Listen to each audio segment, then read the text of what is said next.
Sang tabib penakluk dinasti episode 11. Setelah Jia Doang selesai tertawa, dia berkata, "Wah, sanjunganmu benar-benar menjijikan. Kau pikir ini takdir kau punya hubungan dengannya? Takdir macam apa? Mungkinkah kau menyukainya dan ingin dia berhubungan seks denganmu?" Sekelompok orang tertawa bersamaan, tetapi Yo Batian, yang terbaring di sana, tetap acuh tak acuh. Yo Batian berkata, "Sudah larut, ayo tidur dan berhenti membuat masalah di sini." Setelah selesai berbicara, semua orang terdiam, termasuk pria gemuk Jia Doang. Lin An merasa Yo Batian memiliki otoritas absolut di antara kelompok orang ini. Sejujurnya, perilaku Jia Doang hari ini cukup aneh. Menurut Murong Feiyan, ia dan Jia Liu pernah berselisih soal seekor kambing. Setelah dipukuli dengan 10 papan, Jia Liu menyelinap ke desa Hong Liu di luar gerbang selatan. Jia Liu jelas-jelas berbohong, dan Jia Doang tampaknya sengaja membuat marah hakim daerah Suking Lian. Lampu minyak di koridor sel redup. Lin An kelelahan setelah seharian beraktivitas dan akhirnya tak mampu bertahan. Kelopak matanya terasa semakin berat. Saat ia hampir tertidur, ia mendengar Jia Doang berbisik, "Kakak, bagaimana kabarmu?" Yo Batian berkata jauh lebih baik. Lin An terkejut. Dilihat dari percakapan mereka, Yo Batian dan Jia Doang pasti sudah saling kenal sejak lama. Mungkinkah gugatan Jia Doang hari ini adalah taktik penyiksaan diri? Tujuan utamanya adalah untuk masuk penjara? Berbagi suka dan duka? Ikatan ini terasa luar biasa. Setelah dilarang makan dan berhubungan intim, beristirahat sejenak, merenungkan 10 tahun pengalaman menulisnya. Ia tiba-tiba menyadari betapa gigihnya ia.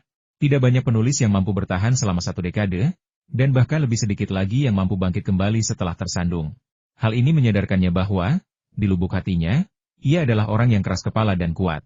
Dengan semua pengalaman itu, apa yang bisa dengan mudah menjatuhkannya? Semuanya kembali damai. Lin An tertidur lelap tanpa tahu kapan. Keesokan paginya, pintu sel di sebelahnya dibuka, dan seseorang berteriak, "Jia Doang, keluargamu di sini untuk melindungimu." Lin An membuka matanya yang masih mengantuk dan melihat Jia Doang perlahan keluar dari sel. Lin An berjalan ke jeruji dan berkata kepada sipir penjara, "Saudara, tolong beritahu saya bahwa Anda telah menangkap orang yang salah. Saya tidak melakukan kesalahan apapun." Sipir penjara itu melotot tajam ke arahnya dan berkata, "Jangan bicara omong kosong lagi, jongkok saja." Lin An terpaksa duduk kembali. Pria berjanggut Yo Batian menatapnya dan berkata, "Adik kecil, apa salahmu?" Lin An tersenyum pahit dan berkata, "Saya baru saja tiba di Qingyun. Saya terlambat kembali ke penginapan tadi malam, dan tertangkap di sini oleh 2 petugas. Karena saya sudah di sini, sebaiknya saya memanfaatkannya sebaik-baiknya. Ini kesempatan bagus untuk merasakan seluk-beluk penjara Qingyun." Yo Batian tampak tidak terpengaruh oleh hal semacam ini. Ia berkata dengan tenang, "Ini hanya masalah kecil. Hal seperti ini sering terjadi. Para yamen di sini telah menggunakannya sebagai cara untuk menghasilkan uang. Selama keluargamu mampu membayar, kau akan segera bebas." Lin An berkata, "Tapi aku tidak melakukan hal buruk apapun." Yo Batian mencibir, "Bagaimana seseorang bisa membedakan antara yang baik dan yang jahat di dunia ini?" Lin An berpikir dalam hati, "Kau juga bukan orang baik. Aku baru saja masuk, dan kita semua adalah sesama tahanan. Kau bukan saja tidak punya persahabatan revolusioner, tetapi kau juga menghasut orang lain untuk memukuliku. Aduh, pinggangku masih sedikit sakit." Yo Batian berkata, "Apakah kamu juga berpikir aku bukan orang baik?" Lin An terkesan dengan kata-katanya, tetapi ia menolak untuk mengakuinya. "Saya melihat saudara Yo memiliki alis tebal dan mata besar, serta penampilan yang berwibawa. Dia jelas orang yang setia dan baik hati." Sebelum Yo Batian sempat berkata apa-apa, seorang tahanan di dekatnya sudah tak tahan lagi. Ia berdiri, menunjuk Lin An, dan mengumpat, "Wah, aku benar-benar tak tahan dengan sanjunganmu." Lin An mengira pihak lain akan menggunakan serangan berkelompok lagi. Jadi dia berkata sambil tersenyum, "Saudaraku, aku mengatakan yang sebenarnya, bukankah kau setuju? Apakah saudara Yo kurang tampan? Atau dia memang orang yang setia dan baik hati? Kau hanya bicara omong kosong, kau benar-benar penjilat." Tahanan itu sangat marah kepada Lin An hingga ia memutar bola matanya. Sayangnya, ia terlalu canggung untuk berbicara dan tidak bisa memenangkan perdebatan dengan Lin An. Lin An berkata, "Kau menyebutku penyanjung.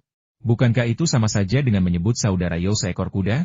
Kau benar-benar tidak jujur. Aku akan menghajarmu." Tahanan itu berlari maju tanpa menghiraukan apapun. Lin An memandangi sosok pendek dan kurus pria ini. Ia tak akan takut jika harus bertarung 1 lawan 1. Akan aneh jika ia tak menghajarnya sampai babak belur. Namun, situasi saat ini adalah musuh yang banyak sementara kami sedikit. Ini adalah situasi serangan berkelompok. Lin An melirik ke sekeliling dan melihat beberapa tahanan lain yang bersemangat untuk mencoba. Ia tak kuasa menahan rasa sedikit menyesal. Ia sempat merasa senang, tetapi sepertinya ia akan merasakan sakit fisik lagi. Pria ini sedang mempertimbangkan apakah akan melawan atau berjongkok di pojok dengan kepala di tangan, mengambil posisi bertahan.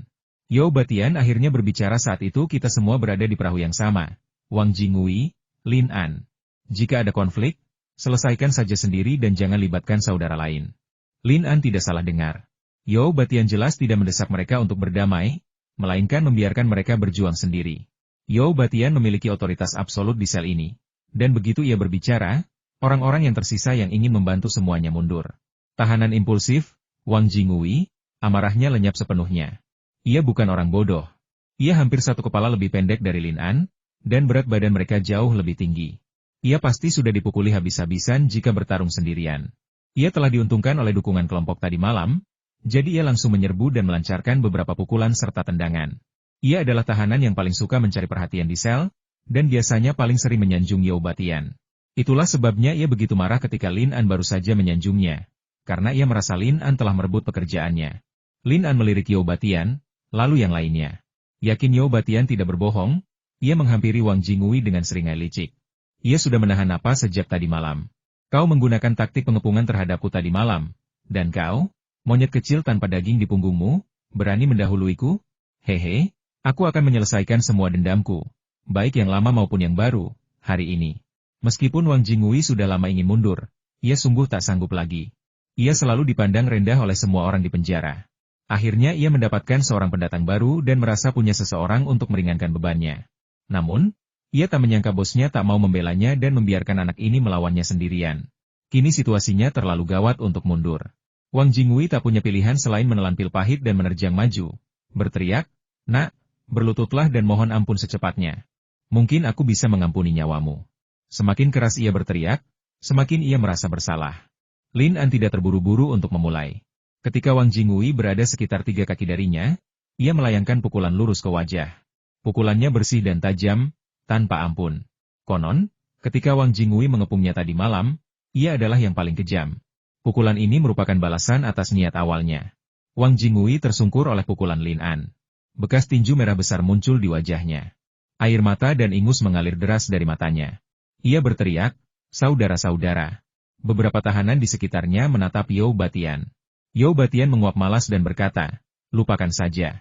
Kita semua bersaudara di perahu yang sama. Akan buruk jika kita membuat para sipir khawatir." Saat dia berbicara, 2 penjaga penjara masuk. Salah satu dari mereka berteriak, "Siapa Lin An?" Lin An berkata, "Aku di sini." Sipir penjara berkata, "Keluargamu ada di sini untuk melindungimu." Lin An sangat gembira. Siksaannya akhirnya berakhir. Rekan-rekan sesama narapidana menatapnya dengan iri, tetapi Yao Batian tetap tegar, tatapannya tertuju ke tempat lain.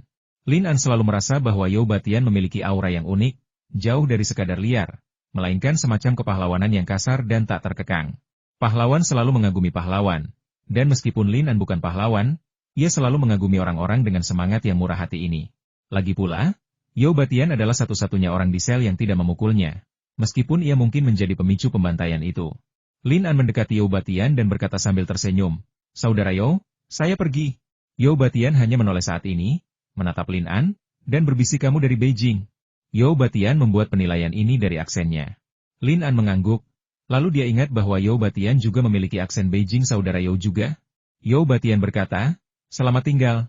Setelah mengatakan itu, dia menoleh ke arah dinding, bertanya-tanya apa yang sedang dipikirkannya. Lin An tentu saja tidak ingin berlama-lama di penjara gelap ini. Mengikuti penjaga keluar dari sel, ia bertanya dengan rasa ingin tahu, "Kalian berdua akan membawaku ke pengadilan?" Kedua penjaga itu sepertinya mendengar sesuatu yang sangat aneh. Mereka menatap Lin An dan hampir tertawa bersamaan. Salah satu dari mereka berkata, "Apakah kamu benar-benar ingin pergi ke pengadilan?" Lin An menggelengkan kepalanya cepat-cepat. Adegan persidangan Jia Duang dan Jia Liu kemarin masih terbayang jelas di benaknya. Akhirnya, Hakim Kabupaten Suqinglian menghukum mereka masing-masing 10 kali cambukan dan mendenda mereka sejumlah uang. Meskipun Lin An baru saja tiba di Qingyun, ia sudah mengerti bahwa Hakim Kabupaten Suqinglian telah menganggap persidangan di pengadilan sebagai cara untuk menghasilkan uang dan memanfaatkan baik penggugat maupun tergugat. Inilah alasan sebenarnya mengapa tak seorang pun pernah bersuara untuk keadilan di Kabupaten Qingyun selama bertahun-tahun. Yang datang untuk melindungi Lin An adalah Murong Feiyan dan Su Guangju, pemilik penginapan Fulai.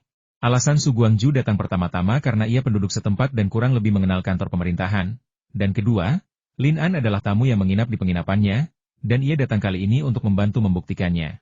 Sebenarnya, Lin An tidak melakukan kejahatan besar apapun. Para polisi menangkapnya larut malam hanya karena mereka menganggapnya mencurigakan. Tujuan mereka sebenarnya adalah mencari uang. Murong Feiyan dan Liang Dazuang mengambil semua perak yang tersisa, yang totalnya 15 tael, lalu mereka membebaskan Lin An dari penjara dengan jaminan. Mereka tidak mengungkapkan identitas Lin An. Lagi pula, mereka tidak tahu apakah Lin An melakukannya dengan sengaja. Semuanya harus menunggu sampai dia keluar. Hingga saat ini, Murong Feiyan belum mengungkapkan identitas Lin An sama sekali. Liang Dazuang tidak ikut bersamanya karena khawatir akan melakukan hal buruk kepada Murong Feiyan. Lin An keluar dari sel. Matahari terbit di langit, dan cahaya keemasannya begitu terang. Matanya hampir tak mampu beradaptasi dengan cahaya yang begitu kuat. Ia menyipitkan mata dan menutupi alisnya dengan tangan. Ia melihat Murong Feiyan dan Su Guangju berdiri di depannya. Senyuman Murong Feiyan bagaikan bunga, dan ia tampak menikmati kemalangan. Namun, senyumnya begitu damai dan indah sehingga amarah Lin An langsung sirna. Memang mudah untuk mengatakan bahwa marah pada wanita cantik lebih mudah diucapkan daripada dilakukan. Kata Murong Feiyan, kau membuat kami khawatir sepanjang malam, tapi kau tampak begitu riang. Lin An berkata, sekarang saya akhirnya mengerti apa artinya ketika orang jahat mengeluh terlebih dahulu. Murong Feiyan menghampirinya dan melihat memar di wajahnya. Kau dipukuli? Saat itu, ia tak kuasa menahan tawa, membuktikan bahwa kebahagiaan kebanyakan orang dibangun di atas penderitaan orang lain. Bahkan Murong Feiyan sendiri tak mengerti mengapa ia ingin menertawakan Lin An dengan tulus atas penderitaannya. Ia tak bisa tertawa sebelum mengetahui keberadaannya. Namun, melihat Lin An aman dan sehat akhirnya membuatnya merasa lega. Su Guangju berkata, Tuan Hu, Nona Murong, ini bukan tempat untuk tinggal lama. Ayo kita kembali ke penginapan dan bicara. Mereka bertiga berjalan kembali ke penginapan Fulai. Ketika melewati keluarga Wan, keluarga terkaya di Kabupaten Qingyun, mereka melihat seorang dokter yang membawa kotak obat diusir keluar dari dalam. Beberapa pelayan tampak seperti serigala dan harimau. Mereka tidak hanya mendorong dokter itu keluar, tetapi juga menendangnya hingga jatuh ke tanah. Dokter itu jatuh ke tanah, dan botol serta stoples di dalam kotak obat berhamburan ke lantai. Kabupaten Qingyun bukanlah wilayah yang luas, dan hanya ada beberapa dokter ternama di sana. Su Guangju mengenal dokter yang gugur itu, dan Liu Danggui, kepala Hui Chuntang, tinggal tepat di sebelah penginapan Fulai, jadi mereka bertetangga. Para pelayan mengumpat, beraninya dukun tak bermoral sepertimu datang ke sini dan bertindak sok penting, menunda perawatan tuan muda kedua? Akan kubunuh kau. Gerbang Wan Mensyah ditutup dengan keras. Meskipun banyak orang mengawasi dari segala arah, tak seorang pun maju untuk membantu. Bukan karena kecerobohan manusia atau ketidakpedulian dunia, melainkan karena keluarga Wan kaya dan berkuasa, dan rakyat jelata takut menyinggung mereka. Su Guangju menunggu hingga pintu tertutup sebelum berani menghampiri dan membantu Liu Danggui berdiri. Ia bertanya dengan simpatik, Manajer Liu, apa yang sebenarnya terjadi? Ketika Liu Danggui melihat bahwa itu Su Guangju, raut wajahnya menjadi muram. Ia menghela napas panjang dan berkata, Saudara Guangju, sungguh sulit diungkapkan dengan kata-kata. Lin An dan Murong Feiyan membantu mengemas kotak obatnya. Liu Danggui terjatuh dan pergelangan kakinya terkilir. Su Guangju memanggil mobil dan mengantarnya sampai ke Hui Chuntang. Namun setibanya di Hui Chuntang, Liu Danggui berubah pikiran. Ia tidak berani langsung pulang, melainkan menyarankan untuk beristirahat di penginapan Fulai. Putranya, Liu Kuai-hai, memiliki temperamen yang keras dan kasar. Jika ia tahu telah dipukuli oleh keluarga Wan, ia pasti akan bergegas dan melawannya. Keluarga Wan kaya dan berkuasa, dan mereka bukanlah keluarga yang mampu mereka ganggu. Su Guangju dan Liu Danggui telah bertetangga selama bertahun-tahun, jadi tentu saja mereka akan membantu dengan bantuan kecil ini. Lin An kembali ke kamarnya. Begitu sampai di halaman belakang, Liang Dazuang bergegas menghampirinya, menangis dan memeluknya. Tuan, Anda telah menderita. Lin An hampir mati lemas karena cengkeraman pria itu dan berjuang keras untuk melepaskan diri. Liang Dazuang, meskipun menangis, bahkan tidak meneteskan air mata di wajahnya. Itu semua hanya sandiwara. Sungguh munafik. Lin An berkata, Tuan-tuan, mengapa kalian menangis? Apa kalian tidak malu? Liang Dazuang berusaha meneteskan air mata. Tetapi setelah mendengar kata-kata Lin An, ia segera menahan kesedihannya. Guru, saya tidak menangis. Lin An menggelengkan kepalanya. Ia mengetuk dahinya 2 kali dengan jarinya. Dazuang, kau dan aku benar-benar tamu yang tak pantas. Bisakah kalian menunjukkan sedikit ketulusan? Liang Dazuang mendengus. Lin An sudah melewatinya. Liang Dazuang bergegas mendekat dan meletakkan anglo yang menyala di pintu. Tuan muda, minggirlah dan singkirkan keastagaanmu. Lin An tersenyum miring, tak pernah menyangka ada tipu daya di tempat ini. Ia melangkah melewati anglo. Ia tiba di kamarnya, di mana air mandinya sudah disiapkan. Liang Dazuang, meskipun cakap namun suka membuat onar, adalah satu-satunya orang yang mengikutinya dari rumahnya di ibu kota ke kota kecil di barat daya ini. Lin An awalnya berencana untuk mengirimnya kembali segera setelah mereka tiba di Qingyun. Namun sekarang, tampaknya Liang Dazuang masih cukup mampu memberikan banyak bantuan. Meskipun Lin An biasanya memperlakukannya dengan wajah masam, ia tetap memiliki rasa sayang yang mendalam padanya. Lin An berendam air panas, mengenang kembali pengalamannya dari kemarin sore hingga sekarang. Rasanya seperti mimpi. Ia bertanya-tanya apa yang telah terjadi pada janda muda itu, Lei Yao. Ia berasal dari keluarga Wan, dan ayah serta anak itu sama laparnya seperti serigala saat melihatnya. Pria muda tampan ini berada dalam situasi yang genting. Ia bertanya-tanya mengapa Lei Yao tidak melarikan diri bersamanya tadi malam. Lin An tak kuasa menahan senyum getir memikirkannya. Untungnya, Lei Yao tidak melarikan diri bersamanya. Kalau tidak, ia pasti sudah ditangkap polisi. Dan siapa yang tahu kekacauan seperti apa yang akan ditimbulkannya. Lusa adalah hari ia akan pergi ke kantor pemerintah daerah untuk menduduki jabatannya. Dari apa yang telah ia pelajari sejauh ini, Hakim daerah Suqinglian jelas bukan orang baik. Ia telah melakukan segala macam kejahatan di Kabupaten Qingyun. Ia telah mengeksploitasi penduduk desa, menipu dan memeras, dan melakukan segala macam kejahatan. Meskipun ia tidak berniat menjadi pejabat yang jujur, ia tahu bahwa pencuri pun memiliki kode etiknya sendiri, dan ia tidak mungkin setidak tahu malu dan tidak bermoral seperti orang ini. Lin An diam-diam memutuskan bahwa karena ia seorang pejabat, ia harus memiliki kekuasaan dan dominasi. Kau, Suqinglian, berani membiarkan orang-orangmu menahanku semalaman. Aku telah menaruh dendam padamu. Setelah aku menjabat, hal pertama yang akan kulakukan adalah menjatuhkanmu, dasar monyet bodoh, dan membuatmu tunduk padaku. Sebenarnya, Suqinglian tidak menyadari pemenjaraannya, tetapi masalah ini harus diselesaikan dengan seseorang. Lin An tak pernah menyadari dalam hidupnya bahwa ia menyimpan hasrat sekuat itu akan kekuasaan jauh di dalam dirinya. Apakah memang selalu seperti ini, ataukah perjalanan waktu yang tak terduga ini telah mengubahnya? Gen menentukan segalanya, dan ayahnya, Lin Buei, kemungkinan besar memainkan peran penting dalam proses ini. Ambisi dan hasrat ayahnya akan kekuasaan begitu kuat sehingga pasti telah mendarah daging dalam darahnya. Setelah membersihkan debu dan mengenakan pakaian baru, Lin An kembali ke dirinya yang dulu, seorang pemuda yang bermartabat dan anggun. Saat sedang berpakaian, ia menyadari bahwa liontin gioknya telah hilang. Setelah memikirkannya, ia menyadari bahwa liontin itu pasti hilang saat melarikan diri dari suku Miao Hitam kemarin. Ketika ia keluar, Liang Dazuang sudah membawakannya sarapan semangkuk besar mie sapi rebus yang mengepul. Lin An sudah kelaparan sejak kemarin sore, memimpikan semangkuk mie sapi di hadapannya. Kini setelah mimpinya terwujud, ia merasakan hal yang paling membahagiakan di dunia. Maka, ia meraih sumpitnya dan melahap habis isi mangkuk itu, tanpa menyisakan setetes pun kuah. Ia merasa belum pernah merasakan mie sapi selezat ini seumur hidupnya, bahkan di kehidupan sebelumnya. Lin An meletakkan sumpitnya di mangkuk kosong itu dan kemudian melihat Murong Feiyan berdiri di bawah tanaman anggur di halaman. Wanita itu menatapnya sambil tersenyum dan berkata dengan nada yang luar biasa lembut, "Bagaimana? Apakah mie-nya enak? Apakah cukup?" Baru kemudian Lin An menyadari bahwa semangkuk mie daging sapi ini dibuat oleh Murong Feiyan sendiri.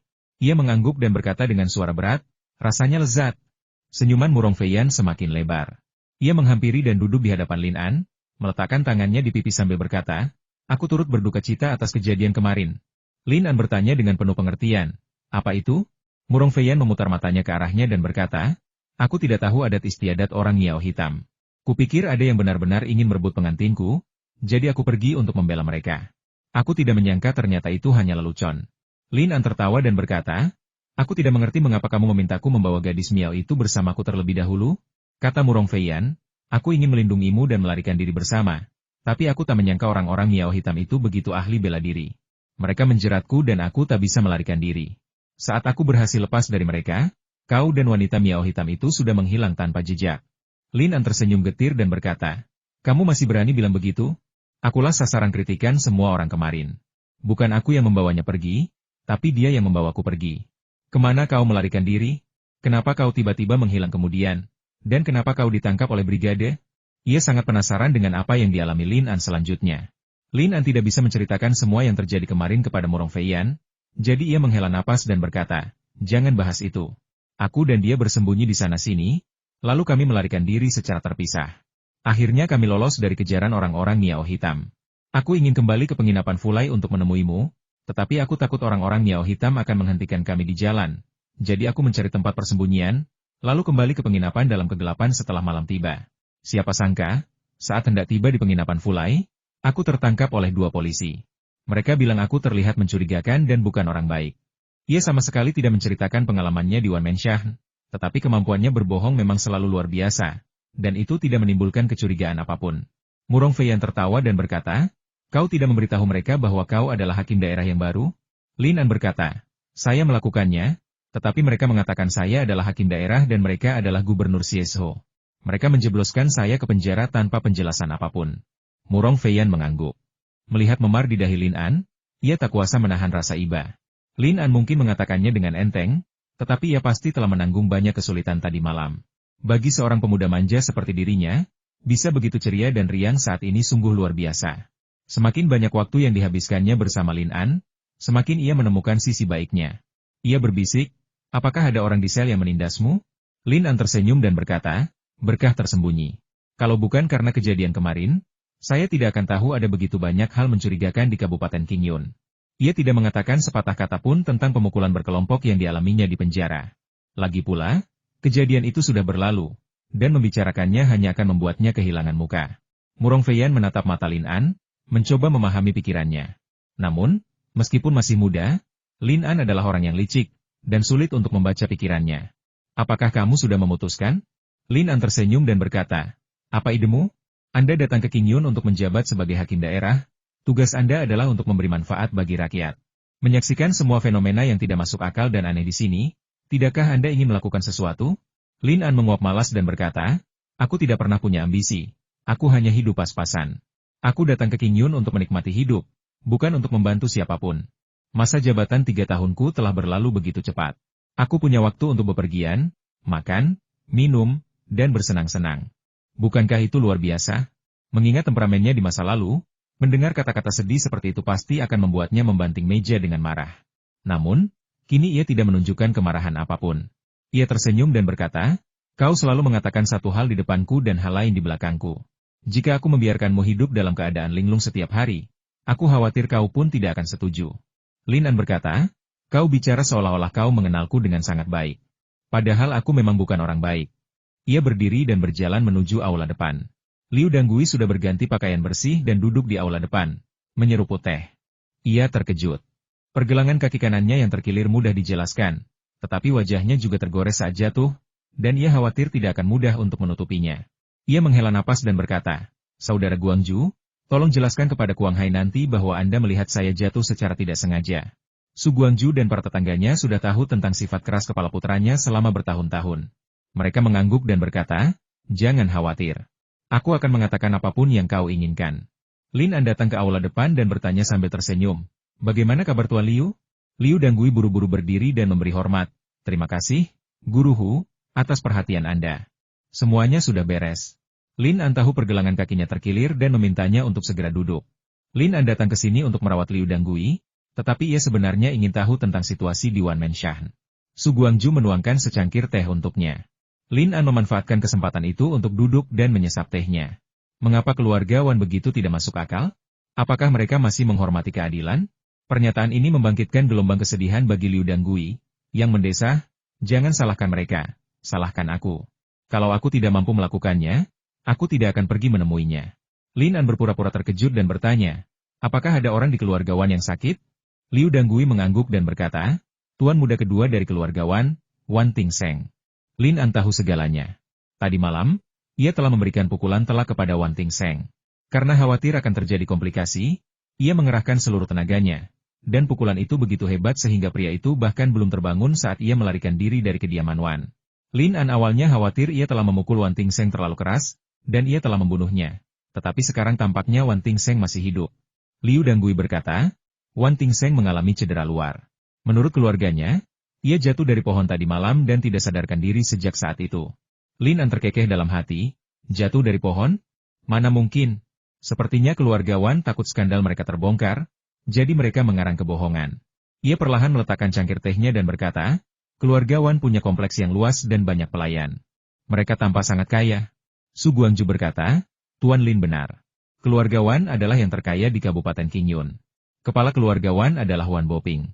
Keluarganya telah lama berdagang dengan kerajaan Nanyue, membuatnya kaya raya. Konon, kekayaannya termasuk 3 besar di Sichuan. Dalam beberapa tahun terakhir, Kabupaten Qingyun telah diganggu oleh para bandit.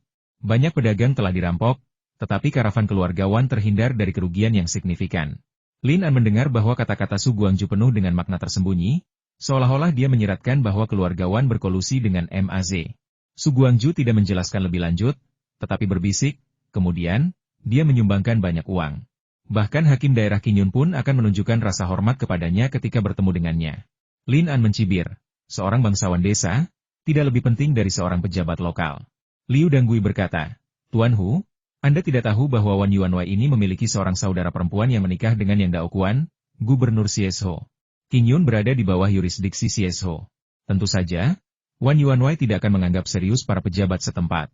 Lin An menghela napas. Wan Yuanwei ini tampaknya memang memiliki kekuasaan yang luar biasa, seorang tiran lokal sejati di Kabupaten Qingyun. Namun, karakternya jauh dari memuaskan. Kemarin, Lin An menyaksikan 3 anggota keluarga Wan bergantian melecehkan menantu perempuan bungsu mereka, Lei Yao.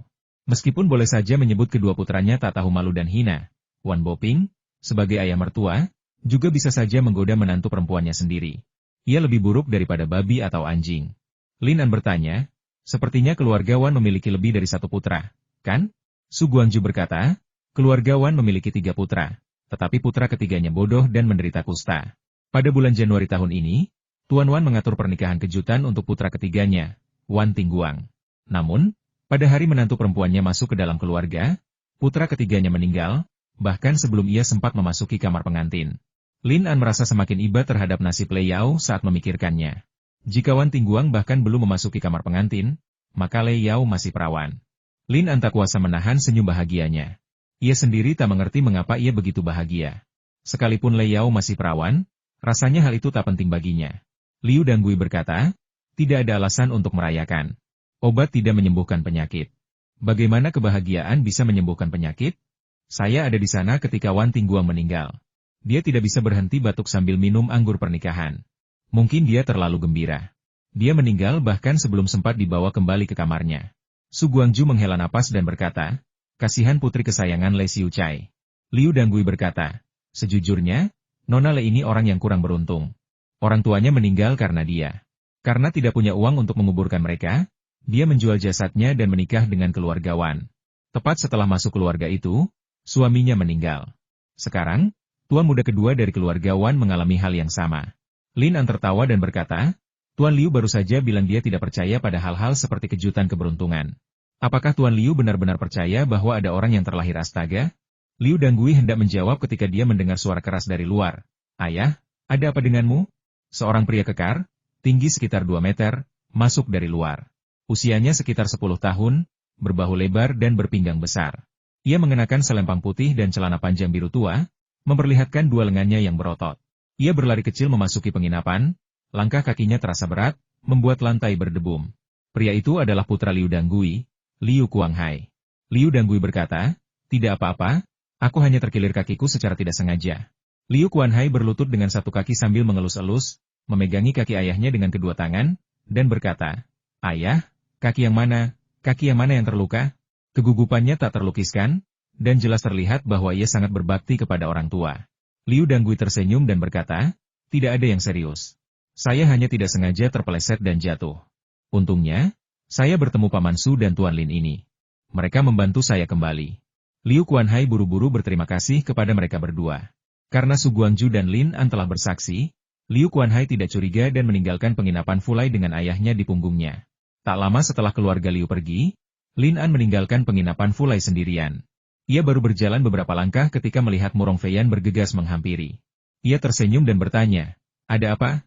Apa kau mengkhawatirkanku?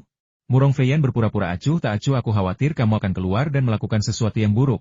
Lin An menunjuk ke depan, tempat kerumunan telah berkumpul. Ia menyukai keributan itu, jadi ia menghampiri. Ia mendengar suara gong dan suara nyaring semuanya. Dengarkan, tuan muda kedua saya tiba-tiba jatuh sakit dan tidak sadarkan diri.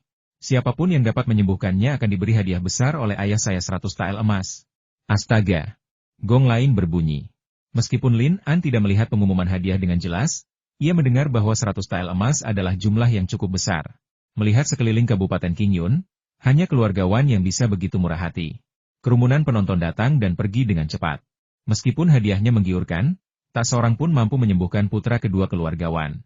Konon, mereka telah memanggil tabib-tabib terbaik di Kabupaten Kinyun sejak pagi, tetapi tak satu pun berhasil. Keluarga Wan telah mengirimkan perwakilan dari seluruh Sichuan untuk merekrut tabib-tabib ternama, tetapi luka Wan Tingseng parah, dan nyawanya terancam. Sekalipun seorang tabib ahli datang, kemungkinan besar sudah terlambat. Menawarkan hadiah untuk pengobatan di kota Kinyun adalah usaha yang sia-sia.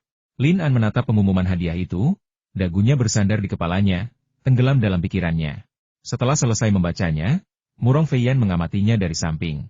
Ia memperhatikan tatapan Lin An yang tertuju pada 100 tael emas, dan tahu bahwa ia serakah lagi. Lin An tidak pernah terlalu mementingkan uang, tetapi baru-baru ini ia mengalami kesulitan keuangan karena kehilangan barang bawaannya. Untungnya, Siang Qin dari Paviliun Huancai meminjamkannya 50 tael perak sebagai tindakan darurat dan juga menulis surat utang sebesar 1000 tael perak. Jika ia bisa mendapatkan 100 tael emas, kondisi keuangannya niscaya akan membaik, karena 1000 tael perak yang dipinjam Liang Dazuang tidak akan menjadi masalah sama sekali. Uang itu nomor 2. Sejak Lin An kabur dari Wan Menshan, ia terobsesi dengan Lei Yao. Wan Tingsenglah yang terluka olehnya dan pergi begitu saja, meninggalkan kekacauan besar. Bagaimana mungkin wanita malang ini membereskannya? Lin An berpikir sejenak dan akhirnya mengambil keputusan. Ia berjalan mendekat dan mencatat pengumuman hadiah. Meskipun Murong Feiyan tidak tahu apa yang telah terjadi, atau penyakit apa yang diderita tuan muda kedua keluargawan, ia memiliki keyakinan yang teguh pada keterampilan medis Lin An. Setelah menyaksikan kemampuan ajaibnya berkali-kali sejak bertemu dengannya, Murong Feiyan merasa bahwa keterampilan Lin An telah meruntuhkan prasangkanya. Dalam ingatannya, tak seorang pun pernah mengobati penyakit seperti Lin An, ia memperlakukannya seperti operasi. Seperti namanya, itu adalah keterampilan di tangan. Lin An menurunkan pengumuman hadiah itu. Segera, seorang pelayan dari Wan Menshan bergegas menghampiri dan bertanya, "Bisakah Anda mengobati penyakit?" Lin An masih terlalu muda. Kebanyakan orang mengira dokter yang benar-benar terampil adalah orang tua berjanggut putih, dan pengalaman memainkan peran penting dalam keterampilan medis. Lin An berkata, "Tergantung penyakitnya. Kita harus melihat pasiennya dulu." Pelayan itu berkata, "Selama Anda dapat menyembuhkan penyakit tuan muda kedua kami, Anda pasti akan menerima hadiah yang besar." Lin An berkata, "Kita bicarakan hadiahnya nanti. Bawa aku menemui pasiennya dulu. Kau menuduhku mencampuri urusan orang lain kemarin, dan sekarang kau sendiri yang mencampuri urusan orang lain." Saat mereka menuju Wan Menshan, ia mengingatkan Lin An, "Jangan lupa tujuan utamamu datang ke Kinyun kali ini." Lin An tak kuasa menahan tawa. Murong Feiyan khawatir ia tidak memprioritaskan masalah, mengingatkannya bahwa ia di sini untuk menjadi pejabat, bukan dokter. Ia tentu saja tidak akan menunda pelantikan keesokan harinya, tetapi beberapa hal masih perlu diselesaikan. Ini bukan pertama kalinya Lin An melewati Wan Menshan, juga bukan pertama kalinya ia masuk. Namun, kemarin ia terjatuh karena suatu kejadian aneh. Namun hari ini, ia berjalan masuk ke gerbang secara terang-terangan di bawah arahan para pelayan Wan Menshan. Rumah keluarga Wan sungguh luar biasa megahnya. Saat memasuki gerbang keluarga Wan, hal pertama yang menarik perhatian Anda adalah dinding kasa. Pada dinding kasa tersebut terdapat relief pohon pinus dan burung bangau yang melambangkan umur panjang. Saat berjalan mengelilingi dinding kasa, Anda akan melihat 4 karakter besar terukir di bagian belakangnya. Keluarga dengan akumulasi kebaikan. Lin An terkekeh dalam hati. Apa anggota keluarga Wan ini punya rasa malu? Mereka bahkan tidak memiliki prinsip kepatutan, kebenaran, integritas, dan rasa tidak tahu malu. Tapi mereka berani mengukir keempat karakter ini di sini. Seharusnya mereka menggunakan kata tidak tahu malu saja. Wan Changqing, pengurus Wan Menshan, datang ditemani seorang anggota keluarga. Ketika mendengar bahwa Lin An yang mengumumkan hasilnya, ia jelas agak tak percaya. Ia mengamati Lin An dari atas ke bawah dan berbisik, "Siapa nama Anda, Tuan?" Lagi pula, Lin An masih terlalu muda. Di usianya, ia seharusnya belum memulai masa magangnya. "Maaf, nama keluargaku Hu." Lin An meletakkan tangannya di belakang punggung, mengangkat kepalanya tinggi-tinggi, dan tampak sedikit sombong. Wan Changqing bertanya, "Bolehkah saya bertanya dari mana Tuan Lin berasal dan siapa gurunya?" Lin An berkata dengan tidak sabar, "Apakah kau mencari seseorang untuk memeriksa dokter atau memeriksa kartu keluarga? Kalau kau percaya padaku, antar aku menemui pasien. Kalau kau tidak percaya padaku, aku akan pergi sekarang. Kau tidak bisa bersikap sopan kepada para Buddha ini. Semakin sopan kau kepada mereka, semakin mereka ingin memanfaatkanmu." Wan Changqing tercengang. Ia tak menyangka pemuda ini begitu pemarah meskipun usianya masih muda. Seperti kata pepatah, seseorang tak bisa membuat porselen tanpa berlian. Mungkin ia memang punya keahlian. Pada saat ini, 2 pelayan dokter lainnya dilarikan keluar. Salah satu dari mereka bahkan dicopot selendangnya. Seorang pelayan memarahinya, "Beraninya kau, dukun, Datang ke rumah kami untuk menipu kami? Kalau kau berani datang lagi, aku akan menghajarmu setiap saat. Kedua dokter itu melarikan diri dengan panik.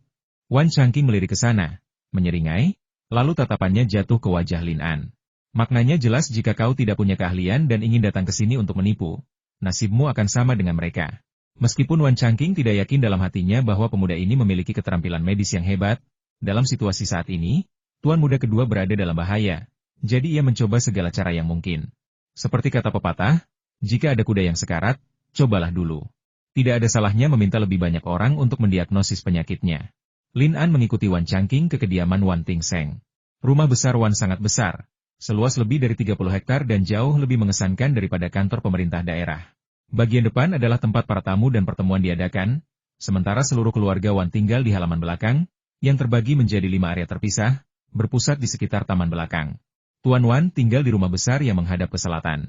Putra sulungnya, Wan Tingchang, tinggal di sebelah kirinya, di sayap timur. Putra keduanya, Wan Tingchang, tinggal di sayap barat. Putra ketiga, Wan Tingguang, tinggal bersama orang tuanya sampai pernikahannya. Sebelum pernikahannya, keluarga Wan secara khusus menyiapkan halaman kecil di sudut tenggara, berdekatan dengan Taman Qingzhou, untuk dia dan istrinya tinggal di sana. Namun, tuan muda ketiga yang berumur pendek meninggal pada hari pernikahan, dan Lei Yao yang menjanda tinggal di sana sejak saat itu. Lin An tiba di sayap barat, tetapi bahkan sebelum memasuki halaman, ia mendengar tangisan para wanita. Para pelayan yang berdiri di depan pintu juga khawatir. Hati Lin An mencelos, dan ia berpikir, mungkinkah Wan Tingseng sudah mati? Jika dia mati, perjalananku ke sini akan sia-sia.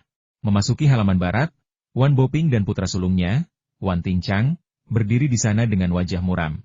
Meskipun Wan Boping memiliki 3 putra, ia paling menyayangi putra keduanya, Wan Tingseng. Putra ketiganya bodoh dan telah meninggal dunia, sementara putra sulungnya menganggur dan menghabiskan hari-harinya dalam keadaan linglung, menikmati minuman keras, berzina, dan berjudi.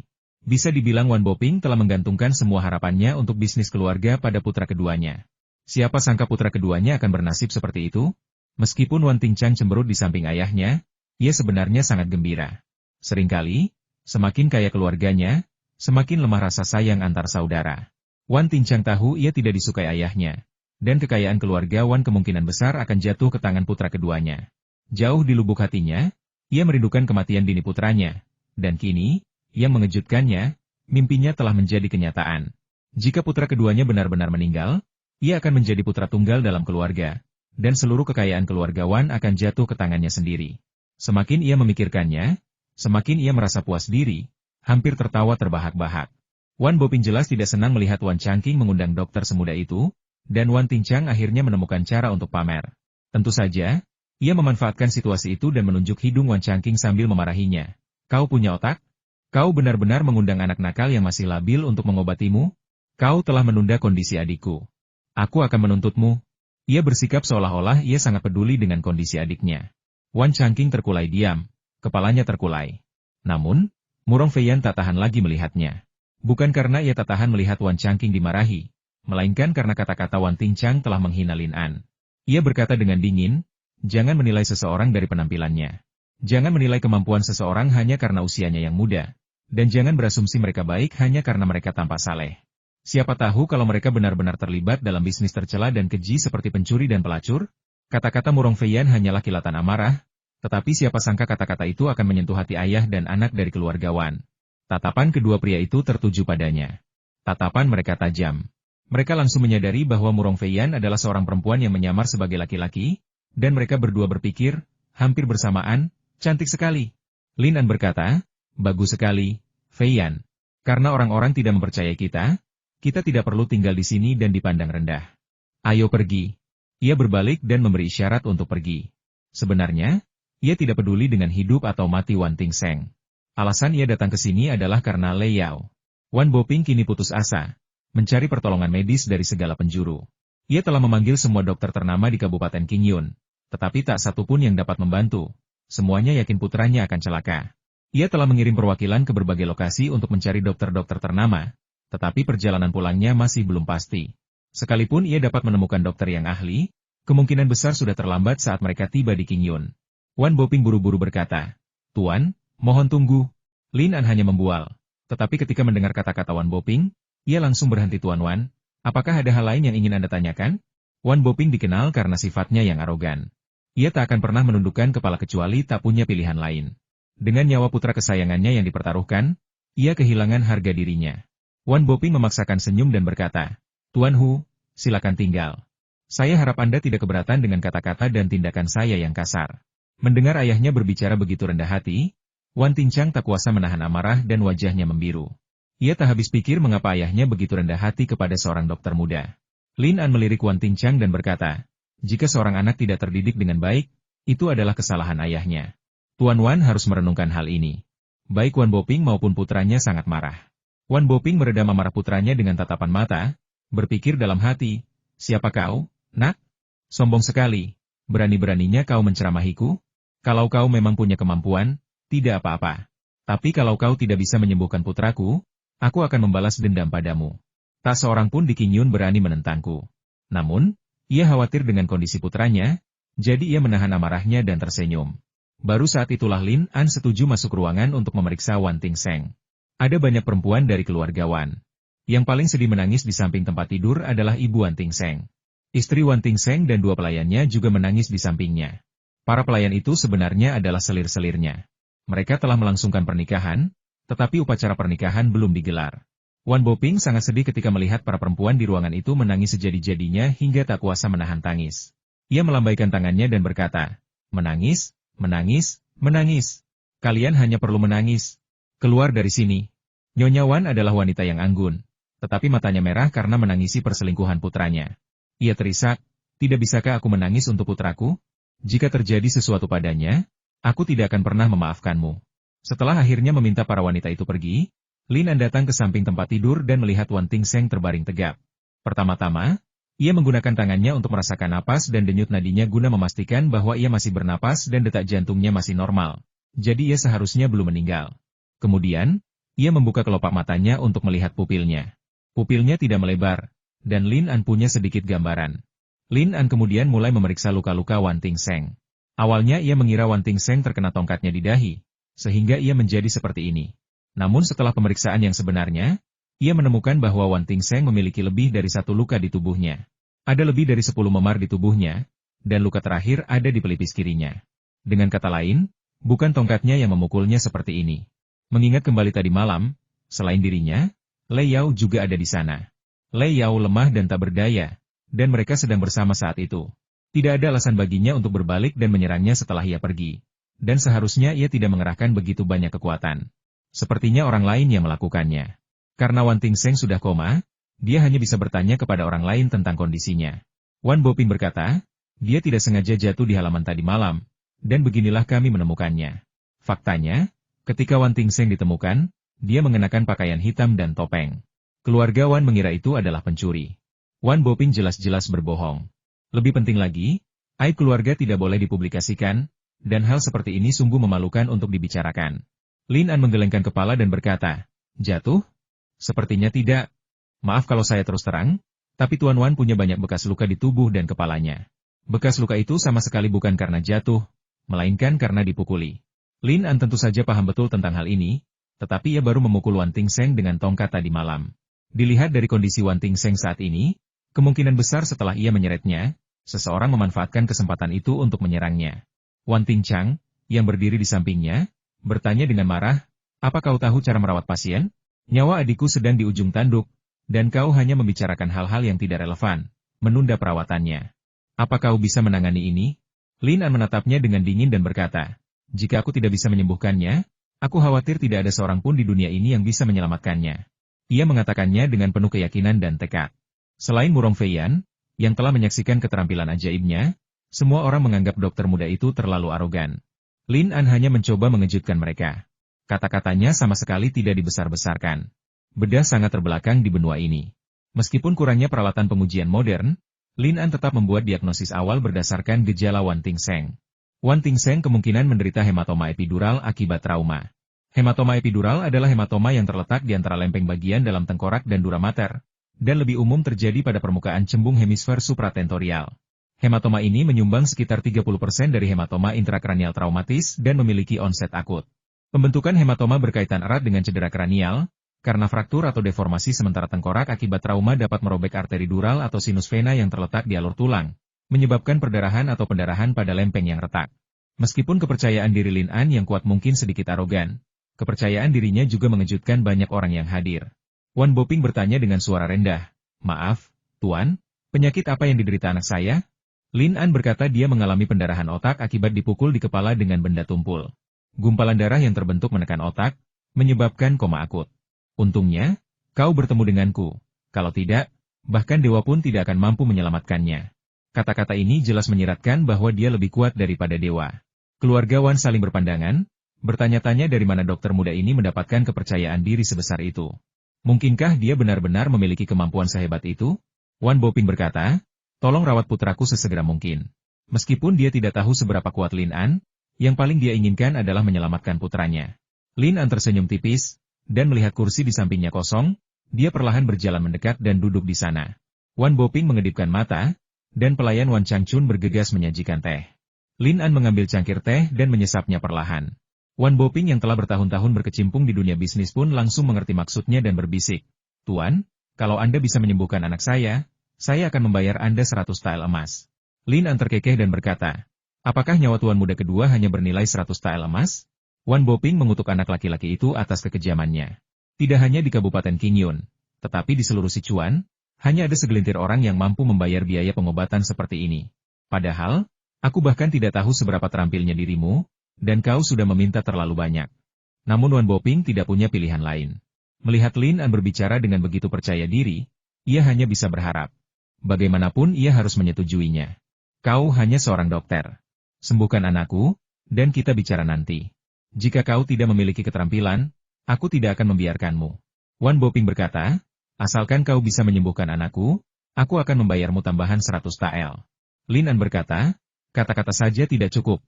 Mari kita dapatkan bukti tertulisnya dulu." Wan Boping mencibir, "Tuan, Anda meremehkan saya. Coba tanya-tanya. Selama bertahun-tahun berbisnis, pernahkah saya mengingkari janji?" Lin An berkata dengan acuh tak acuh, "Aku baru di Qingyun, aku tidak mengenalmu, dan aku tidak punya waktu untuk bertanya. Aku hanya tahu uang bisa menggerakkan dunia. Tapi tanpanya, bicara pun tak ada gunanya."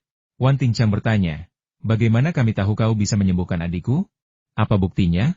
Lin An tersenyum dan berkata, "Tidak perlu membuktikannya. Selain aku, kau tidak punya pilihan lain." Wan Tingchang berkata kepada ayahnya, "Ayah, jangan percaya padanya. Aku pikir dia hanya pembohong sombong yang ingin menipu kita." "Diam," geram Wan Boping, menoleh ke Lin An dengan ekspresi rendah hati dan sopan. "Uang bukan masalah. Tapi aku tidak tahu bagaimana kau akan memperlakukan anakku." Lin An berkata, "Seperti yang baru saja saya katakan, ada gumpalan darah di otaknya. Jika kita ingin menyelamatkannya, kita harus mengangkatnya. Bagaimana cara kita mengeluarkan gumpalan darah itu?" Wan Boping sangat gugup. Dengan pengetahuan medisnya yang terbatas, ia tidak bisa membayangkan bagaimana cara mengeluarkan gumpalan darah dari otak putranya. Lin An berkata, "Satu-satunya cara adalah membuka jendela di tengkoraknya dan kemudian mengeluarkan gumpalan darah itu." Wan Boping menarik napas dalam-dalam. Metode yang disebutkan Lin An sebenarnya adalah rencana operasi otak yang sangat sederhana. Tetapi di masa dan ruang ini, di benua ini, hal itu terasa luar biasa dan mengejutkan bagi Wan Boping dan semua orang. Wan Tingchang berkata, "Ayah, dia bukan hanya pembohong, tapi juga orang jahat. Bagaimana mungkin seseorang bisa bertahan hidup dengan jendela di tengkoraknya?" Ayah tidak boleh percaya kebohongannya. Cepat, usir dokter gadungan ini dari sini." Kedua pelayan itu melangkah maju setelah mendengar ini. Murong Feiyan maju selangkah, menghalangi jalan Lin An. Wajah cantiknya dingin, dan ia tampak mengintimidasi tanpa sedikit pun amarah. Kedua pelayan itu merasakan hawa dingin di hati mereka melihat tatapannya, dan tanpa sadar mundur selangkah. Wan Boping adalah seorang pria tua yang licik. Meskipun ia tidak yakin dengan kemampuan medis Lin An, keyakinan dan analisisnya terhadap kondisi putranya telah memengaruhinya. Ia telah memanggil semua dokter terkemuka di Kabupaten Qingyun, tetapi setelah melihat kondisi putranya, mereka semua menggelengkan kepala dan mendesah tak berdaya. Beberapa telah membuat diagnosis, serupa dengan Lin An, tetapi bahkan saat itu, tidak ada yang menawarkan rencana perawatan. Semuanya menyatakan putranya akan mati. Lin An adalah orang pertama yang menawarkan rencana perawatan yang jelas. Melihat putranya yang tampak seperti orang mati, Wan Boping mengerti. Ia tak punya pilihan selain mengambil risiko. Mungkin dokter muda itu memang memiliki keterampilan yang luar biasa, tetapi itu tetaplah upaya terakhir. Jika ia menunda lebih lama lagi, peluang putranya untuk bertahan hidup akan hilang. Wan Boping berkata, "Tuan, jika Anda dapat menyembuhkan putra saya akan membayar Anda 200 koin emas, tetapi Anda harus menjamin keselamatannya." Lin An berpikir, bahkan jika aku membunuh putramu, itu tetaplah kecelakaan, bukan malah praktik medis. Apa yang bisa kau lakukan padaku? Ia berdiri lagi dan berkata, "Tuan Wan, kondisi putramu sedemikian rupa sehingga bahkan Huatuo pun tidak bisa menjamin kesembuhan total. Aku tidak bisa menjaminnya. Lagi pula, apapun bisa terjadi selama perawatan. Satu-satunya yang bisa kujamin adalah aku akan melakukan yang terbaik. Ngomong-ngomong, izinkan aku menambahkan satu klausul lagi dalam dokumen ini jika terjadi sesuatu pada pasien selama operasi, tanggung jawab akan ditanggung olehmu, bukan aku." Wan Boping mengerti. Orang ini tidak menjanjikan apa-apa, dan dia malah ingin dia menulis kwitansi. Wan Boping sangat marah. "Tuliskan," pikirnya. "Ini Kabupaten Qingyun, dan berada di wilayah keluarga Wanku. Aku tidak percaya kau berani main-main. Kalau sampai terjadi apa-apa, aku akan membuatmu menyesal datang ke dunia ini." Wan Boping memerintahkan pena, tinta, kertas, dan batu tulis untuk dibawa. Saat ia sedang menulis, Lin An memerintahkannya untuk mengirim Liang Dazuang ke penginapan Fulai untuk mengantarkan peralatan bedahnya. Peralatan yang dibawanya dari ibu kota tidak mencukupi untuk kraniotomi, sehingga Lin An memerintahkan keluarga Wan untuk menyiapkan palu, tang, dan pahat yang akan berguna selama kraniotomi. Ia juga memerintahkan para pelayan untuk menyiapkan kain bedah, kain kasa, dan perlengkapan lainnya, lalu mensterilkannya dalam pengukus. Saya juga menemukan lilin dan cermin tembaga untuk menambah cahaya di dalam ruangan. Keluarga Wan bingung. Apakah pria ini datang untuk menyembuhkan penyakit atau memahat batu? Apakah dia seorang tabib atau tukang batu? Namun, keluarga Wan kaya, dan mereka mengabulkan semua permintaan Lin An.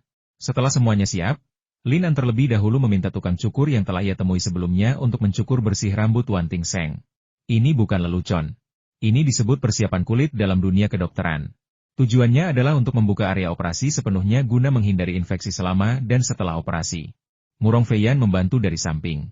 Yuan Shiking telah memberikan Lin An beberapa obat bius, yang sangat berguna saat ini. Namun, obat biusnya jelas tidak cukup kuat.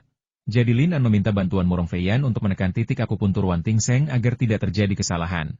Semakin dini pasien hematoma epidural ditangani, semakin tinggi peluang hidupnya. Lin An tentu memahami hal ini. Meskipun ia telah melakukan banyak operasi sejak tiba di benua ini adalah kraniotomi pertamanya, dan risikonya tetap cukup besar. Risiko bagi Lin An bersifat sekunder. Risiko bagi pasien bahkan lebih besar. Motif Lin An mengoperasi Wan Ting Seng hari ini tidak murni. Hidup atau mati Wan Ting Seng tidak begitu penting baginya. Ia juga telah mempertimbangkan skenario terburuk. Jika Wan Ting Seng meninggal saat operasi, keluarga Wan pasti tidak akan membiarkannya begitu saja. Namun, dengan bukti tertulis di tangannya, ia mampu menjauhkan diri dari masalah ini.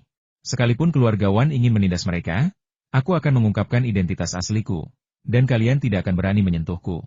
Setelah disinfeksi rutin dengan alkohol kental, Lin An mengambil kulit kepala dan membedah kulit kepala pasien. Meskipun ia meremehkan perilaku Wan Ting Seng, begitu operasi dimulai, ia tak kuasa menahan diri untuk meninggalkan prasangkanya.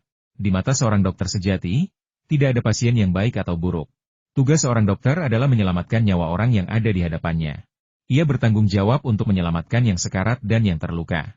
Apakah orang tersebut pantas mati adalah pertanyaan yang perlu dipertimbangkan setelah pasien diselamatkan. Pisau bedah memotong kulit, jaringan subkutan, dan galea aponeurotica. Setiap bagian diamankan dengan klem kulit kepala.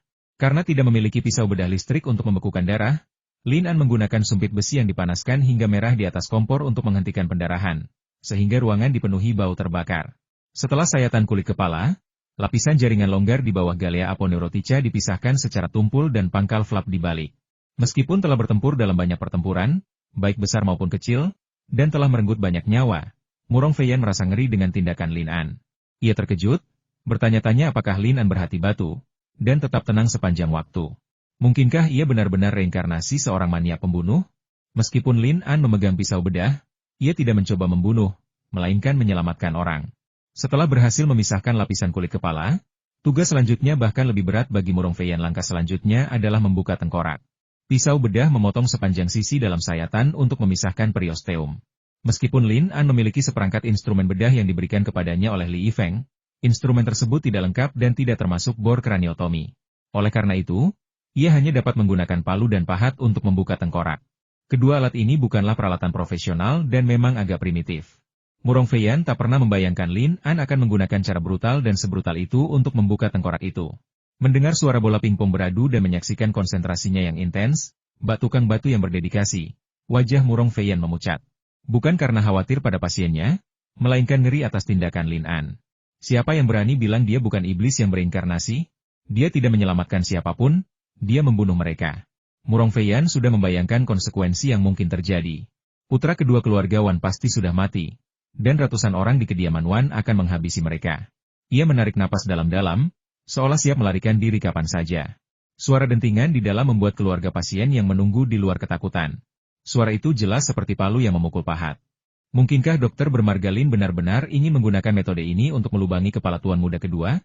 Tengkorak Wan Tingseng masih cukup keras. Lin An membutuhkan waktu setengah jam untuk memecahkan tengkorak dan mengangkat penutup tulangnya. Lin An menyipitkan mata dan melihat ke dalam lubang di kepala Wan Tingseng. Sayangnya, cahayanya terlalu redup untuk melihat dengan jelas. Ia menoleh ke arah Murong Feiyan dan berkata, "Bantu aku menyesuaikan cermin perunggu dan arahkan cahaya ke lubang ini." Perutnya terasa mual.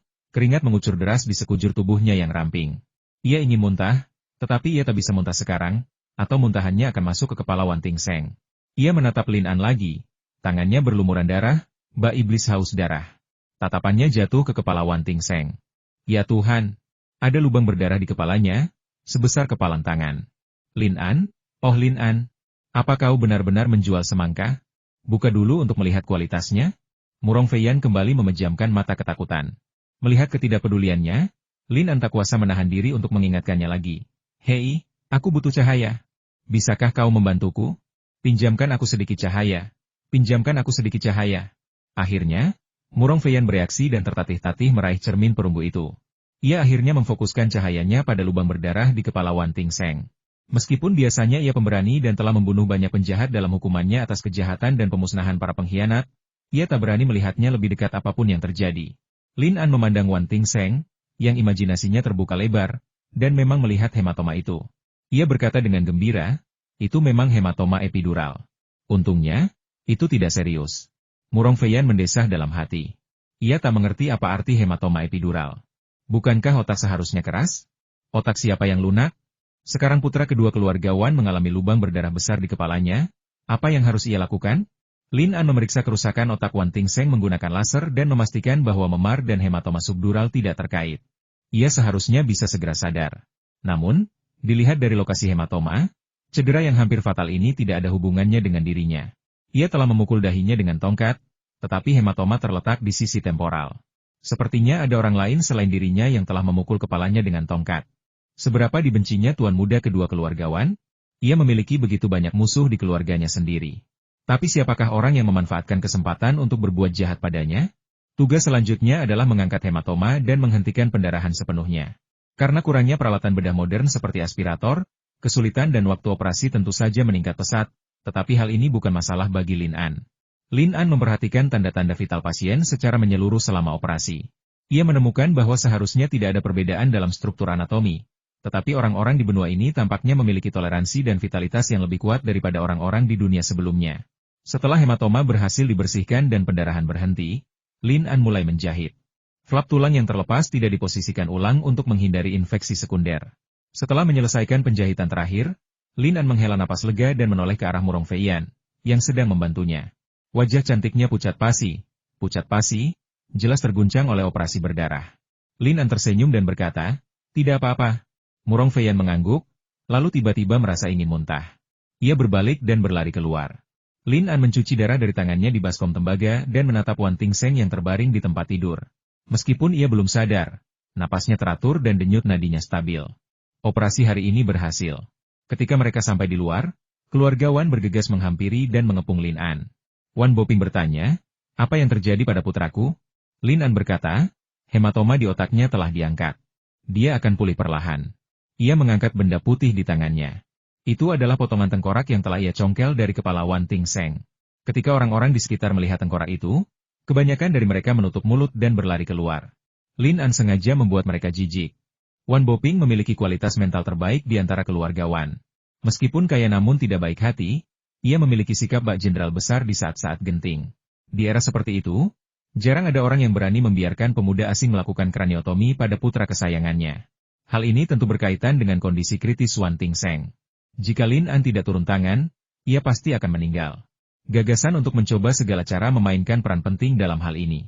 Setelah mendapat izin dari Lin An, Wan Boping mengikuti Lin An ke dalam untuk memeriksa putranya, memastikan putranya bernapas dan memiliki denyut nadi. Ia merasa lega, setidaknya putranya masih hidup. Wan Boping menatap putranya yang tertidur lelap, dan tak dapat menahan diri untuk bertanya, kapan dia akan bangun? Lin An berkata, paling cepat, akan memakan waktu 1 hari, paling lambat, akan memakan waktu 2 atau 3 hari. Wan Boping merasa lega saat mendengarnya berbicara dengan penuh percaya diri. Lin An mengalihkan pembicaraan, meskipun saya telah mengangkat hematoma dari tengkorak putra Anda, itu baru langkah pertama dalam perawatan. Perawatan lebih lanjut masih diperlukan. Perawatan lanjutan? Lin An mengangguk dan berkata, kau seharusnya tahu bahwa manusia memiliki 7 jiwa dan 6 roh. Jiwa dan roh bersemayam di dalam tubuh manusia. Aku terpaksa membuka jendela di kepalanya untuk mengeluarkan darah yang menggenang. Tetapi tidak ada jaminan bahwa jiwanya tidak akan keluar melalui jendela itu. Kata-kata Lin An benar-benar omong kosong. Namun, dalam masyarakat saat ini, klaimnya cukup kredibel. Ilmu pengetahuan dan teknologi di benua ini masih jauh dari berkembang sepenuhnya. Pemahaman manusia tentang kehidupan masih terbatas, sehingga teori jiwa dan roh tersebar luas dan secara alami memiliki daya persuasif yang kuat. Wan Boping panik dan bertanya, apa yang harus saya lakukan? Lin An berkata kita harus memanggil roh. Bagaimana cara memanggil roh? Lin An berkata, karena saya telah setuju untuk membantu putra Anda mengatasi penyakitnya, saya harus melaksanakan perbuatan baik ini sampai tuntas. Wan Boping berkata, kalau begitu aku harus merepotkan Tuan Hu. Dia kini mempercayai 80% perkataan Lin An. Lin An berkata, saya selalu melakukan segala sesuatunya dengan sangat jelas. Ding adalah ding, mau adalah mau. Wan Boping mengerti. Orang ini menaikkan harga. Cerdik sekali. Bagaimana mungkin anak muda begitu licik? Kataku. Aku baru saja mengatakan 200 tael emas, dan sekarang ada bisnis pemanggilan roh. Wan Boping menggertakkan gigi dan berkata, Tuan Hu, bagaimana kalau Anda beritahu saya berapa biaya pemanggilan roh? Sekarang sudah begini, tidak perlu bertele-tele. Ini hanya masalah uang, kan? Demi nyawa anakku, aku akan mempertaruhkannya. Lin An terkekeh dan mengangkat jarinya 100 tael emas, harga persahabatan. Pada titik ini, Wan Boping hanya bisa membiarkannya melakukan apapun yang diinginkannya.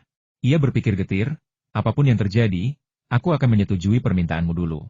Aku akan menunggu sampai putraku sadar sebelum mengambil keputusan akhir. Lalu aku akan mengirimmu ke pihak berwenang dan menuntutmu atas pemerasan. 100 tael? Kau bahkan tidak akan bisa mengambil 1 tael pun. Kau bahkan tidak akan punya tempat untuk menangis. Ia tidak tahu bahwa Lin An adalah hakim daerah yang baru. Ia tidak akan berani menerima pekerjaan porselen ini tanpa berlian di tangannya. Lin An berkata, ada aturan tertentu untuk memanggil roh. Tuan Wan, saya harus melihat dulu tata letak rumah Anda sebelum saya bisa memutuskan di mana saya akan melakukan ritual. Orang ini bahkan ingin menertawakan dirinya sendiri. Bagaimana mungkin dia tahu apapun tentang memanggil roh? Wan Boping mengangguk berulang kali. Ia tidak ragu akan hal ini. Ia sendiri yang memandu Lin An berkeliling, baik dari dalam maupun luar. Lin An akhirnya sampai di sudut tenggara sayap timur, yang kebetulan merupakan halaman tempat tinggal Lei Yao. Dia ingin masuk, tetapi Wan Boping menghentikannya dan berkata, menantu perempuan ketiga saya tinggal di halaman ini. Putra ketiga saya baru saja meninggal, dan tidak nyaman bagi seorang janda untuk tinggal di sini. Saya khawatir dia tidak akan bisa masuk. Lin An terkekeh dalam hati. Aku sudah keluar masuk berkali-kali, dan sekarang kau bilang itu merepotkan? Kalau memang merepotkan, kenapa kalian bertiga berani-beraninya datang ke sini dan menggangguku? Lin An berhenti dan mengangguk, menunjuk ke Taman Qingzu di sebelah. Ini tempat yang paling cocok untuk ini. Wan Boping tertegun sejenak, setengah percaya dan setengah meragukan kata-kata Lin An. Lin An melihat keraguan di wajahnya dan berkata dengan sengaja, ada beberapa hal yang aku tidak tahu harus mengatakannya atau tidak. Wan Boping berkata, Tuan Hu, silakan bicara. Lin An berkata saya seorang dokter. Masalah Feng Shui bukan bidang saya. Seharusnya saya tidak mengatakannya, tetapi saya merasa enggan jika tidak mengatakannya. Kemampuan menipu orang ini semakin hari semakin terasa. Wan Boping tahu orang ini mungkin mencoba menipunya, tetapi mendengarnya mengatakan itu membuatnya penasaran. Jika Lin An tidak benar-benar memberitahunya, ia takut tidak bisa tidur. Wan Boping berkata, Tuan Hu, teruslah bicara. Saya siap mendengarkan. Lin An berbalik dan berjalan pergi itu bukan pekerjaanku, jadi lebih baik aku tidak membicarakannya. Wan Boping melihatnya pergi, dan ia tak kuasa menahan rasa cemas. Ia bergegas maju dan berkata, Tuan Hu, berapa yang Anda inginkan? Lin An berhenti berjalan, mengumpat dalam hati, orang tua ini terlalu blak-blakan. Kalaupun dia tahu aku sedang memerasnya, Seharusnya dia tidak mengatakannya sejelas itu. Kau memang tak tahu malu, tapi aku masih punya harga diri. Ia berkata dengan tegas, Tuan Wan, kau salah. Apa kau pikir aku peduli dengan uang? Wan Boping menggelengkan kepala, dalam hati mengutuk leluhur Lin An selama 8 generasi. Apa kau tidak peduli dengan uang? Kalau kau tidak peduli dengan uang, maukah kau memanfaatkan kesempatan untuk menipuku? Kau mau jadi pelacur sekaligus berpura-pura jadi orang suci? Apa kau pikir aku ini orang bodohmu? Lin An tersenyum dan berkata, sebenarnya, tidak ada seorang pun di dunia ini yang tidak peduli dengan uang. Uang memang bukan segalanya, tetapi tanpa uang, Anda tidak bisa berbuat apa-apa. Bagaimana menurut Anda, Tuan Wan? Wan Boping sangat bingung dengan anak laki-laki ini sehingga ia berbalik dan berkata, Tuan Hu, tolong sebutkan harganya. Karena Anda bersedia membantu saya dengan Feng Shui, saya harus membayar Anda. Lin An berkata, saya ingin membantu Anda, tetapi karena Tuan Wan begitu baik, saya merasa kurang ajar. Umumnya, mengobati penyakit dan menyelamatkan nyawa hanya menyelamatkan satu orang, tetapi Feng Shui mengubah nasib seluruh keluarga. Ngomong-ngomong, ada berapa orang di keluarga Tuan Wan? Wan Boping tercengang dengan pertanyaannya. Termasuk para pelayan, tukang kebun, pembantu, dan wanita tua, pasti ada lebih dari 150 orang di keluarga Wan. Ini bukan sesuatu yang bisa dia katakan. Hanya untuk perawatan medis putranya, orang ini meminta 200 emas. Jika dia mengatakan yang sebenarnya, bukankah dia akan meminta 30.000 emas? Memikirkan hal ini, Wan Boping menjawab, 15 orang, tua dan muda.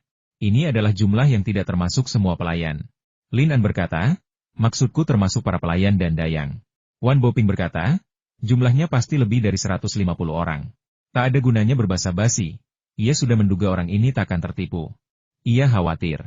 Bagaimana kalau tiba-tiba ia meminta 30.000 emas? Itu sama saja dengan mempertaruhkan separuh hidupnya. Ia tak bisa menyetujui apapun. Lin An berkata, Tuan Wan, rumah Anda ternyata rumah hantu. Hati Wan Boping mencelos mendengar kata-katanya. Jika ada yang berani mengatakan itu padanya dalam keadaan normal, ia pasti akan meledak. Tapi hari ini berbeda. Reaksi Lin An sudah mengejutkannya. Ia memaksakan senyum dan berkata, bagaimana mungkin? Sebelum membangun rumah, saya sudah meminta Ju Kuyong, ahli Feng Shui paling ternama di Sichuan, untuk memeriksanya. Lin An mencibir, dunia ini penuh dengan penipuan dan orang-orang yang suka menipu. Pernahkah kau bertanya-tanya mengapa keluarga Wan terus bernasib buruk? Wan Boping sebenarnya sudah memikirkan hal ini sebelumnya, dan kini ia tak kuasa menahan diri untuk tidak bergidik. Ia berpura-pura tenang dan berkata, sebenarnya, keluarga Wanku selalu makmur. Lin An berkata, putra bungsu Anda baru saja meninggal dunia, dan putra kedua Anda mengalami kecelakaan yang tak terduga. Jika Anda tidak bertemu saya khawatir dia juga akan meninggal. Bagaimana Anda bisa menyebut keluarga ini makmur? Ah, ini. Wan Boping terdiam sesaat. Meskipun ia merasa perkataan Lin An terlalu astaga, ia harus mengakui bahwa semua yang dikatakannya itu benar. Lin An berkata, saya baru saja melihat kolam ini dipenuhi roh jahat. Pasti ada jiwa yang disakiti di dalamnya. Wan Boping berkata, tidak pernah ada seorang pun yang meninggal di kolam milikku ini. Jadi bagaimana mungkin ada jiwa yang dizalimi? Pada saat ini, dua pelayan tiba-tiba terdengar berteriak di kejauhan ketemu. Ketemu? Heitan tenggelam di kolam. Hal-hal di dunia ini seringkali begitu kebetulan. Anjing mastif yang ditenggelamkan Lin An kemarin baru ditemukan sekarang, yang semakin menguatkan apa yang baru saja dikatakannya. Wan Boping memperhatikan dua pelayan menyeret tubuh mastif itu ke darat. Tiba-tiba, ia merasa seperti jatuh ke dalam gua es. Seluruh tubuhnya mati rasa, dan ia bahkan tak bisa bergerak selangkah pun. Bagaimana mungkin dokter muda ini begitu terampil? Bagaimana ia tahu ada roh jahat bersembunyi di kolamku? Apakah ada yang salah dengan Feng Shui rumahku? Lin An menghela napas dan berkata, karena Tuan Wan tidak mempercayaiku, tidak ada gunanya aku tinggal di sini. Wan Boping meraih lengannya dan berkata, Tuan Hu, Anda harus membantu saya. Sebutkan saja harga perak yang Anda butuhkan. Lin An berpikir dalam hati bahwa rubah tua itu telah merendahkannya, mengubah emas menjadi perak. Nyatanya, ia telah berbuat salah padanya. 2 keping perak adalah istilah umum. Dan Wan Boping sama sekali tidak berniat menawar. Lin An berkata, jangan terburu-buru. Kita bahas Feng Shui nanti saja. Tugas paling mendesak adalah memanggil kembali arwah tuan muda kedua. Setelah beliau pulih, kita bisa bernegosiasi harga. Kelicikan Lin An terbukti.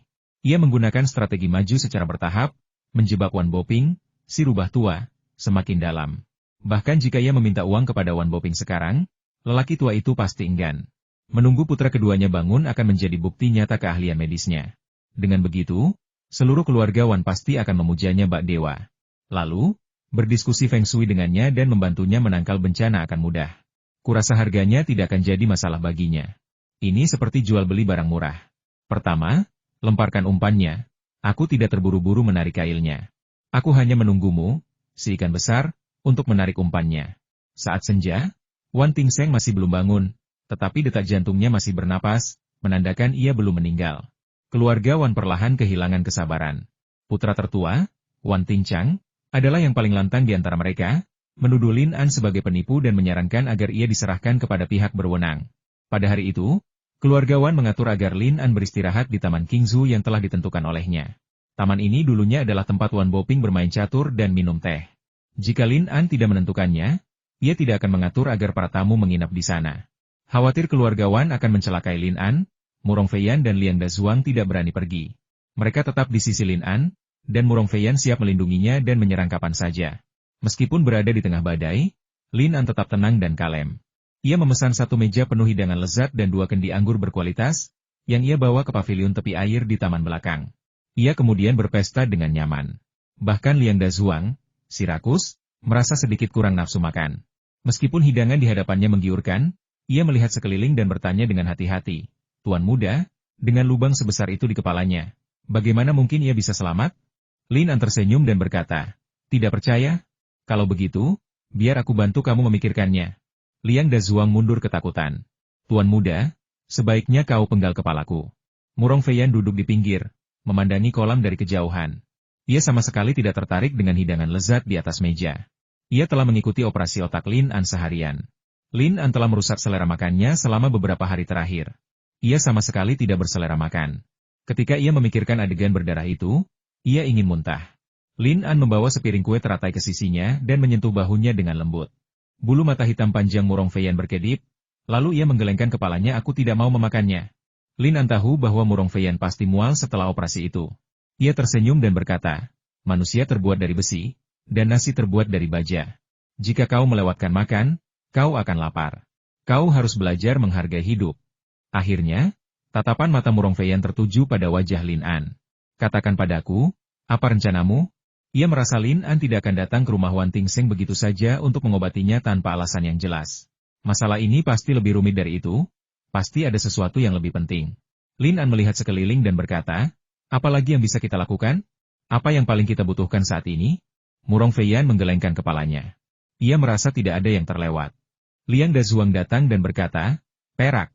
Lin An mengangguk dan berkata, "Ya, meskipun saya datang ke Qingyun untuk bekerja sebagai pejabat, gaji saya sangat rendah. Di dunia ini, kita tidak bisa hidup tanpa uang. Apalagi Dazuang masih berutang 1000 tael kepada pavilion Huancai." Liang Dazuang langsung menundukkan kepalanya. Memang salahnya, tapi surat utang itu ditandatangani atas nama Lin An, jadi seharusnya tuan muda yang berutang. Lin An berkata, "Aku tidak akan membiarkan akun ini begitu saja. Coba pikirkan jika suatu hari pavilion Huancai datang untuk menagih utang dengan surat utang, dan aku tidak bisa membayarnya. Bukankah itu lelucon besar?" Murong Feiyan tak kuasa menahan senyum. Jika rumah bordil itu mengejarnya karena utang, wajah Lin An pasti akan hancur. Alasan ini memang terdengar masuk akal. Tetapi setelah melihat ekspresi licik Lin An, Murong Feiyan tiba-tiba merasa ada yang janggal. Ia berbisik, "Jika kau bisa menyembuhkan Wan Tingseng dan mendapatkan emas itu tanpa masalah, bukankah semuanya akan beres?" Lin An berkata, "1 nyawa, 200 tael emas. Apa mereka benar-benar mengira aku pengemis?" Kata Murong Feiyan, "Kau tidak boleh berkata begitu. Menyelamatkan nyawa lebih baik daripada membangun pagoda 7 lantai. 200 tael emas bukanlah jumlah yang sedikit." Ia tidak serakah seperti Lin An. Lin An berkata, "Mungkin ini berat bagi orang lain, tapi itu hanya setetes air di lautan bagi keluarga Wan. Feiyan, ada yang ingin kubicarakan denganmu. Aku akan merepotkanmu malam ini." Murong Feiyan berkata, "Katamu." Lin An berkata, "Saya selalu merasa suasana di keluarga Wan agak aneh. Mereka tidak mau membahas bagaimana Wan Tingseng terluka, atau mengapa dia terluka parah.